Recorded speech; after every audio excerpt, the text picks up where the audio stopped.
Let's start. The project name is System Bars. Let's see the project structure. Here we have the main activity.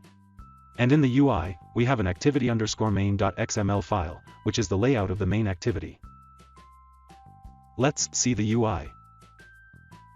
Here we have 4 buttons: show status bar, hide status bar, show navigation bar, hide navigation bar. Let's see the code. The constraint layout is the root layout. These are show and hide status bar buttons.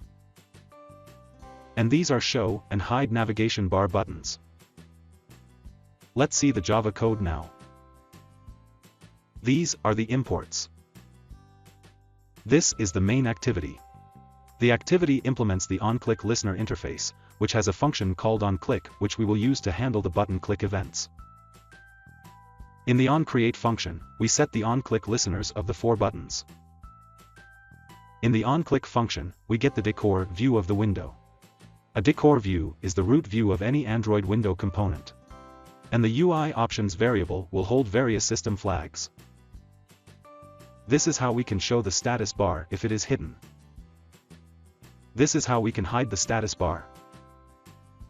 This is how we can show the navigation bar if it is hidden. And this is how we can hide the navigation bar. Let's run the app. As you can see, when I click the hide status bar button, the status bar at the top of the screen gets hidden. And when I click the show status bar button, the status bar becomes visible again.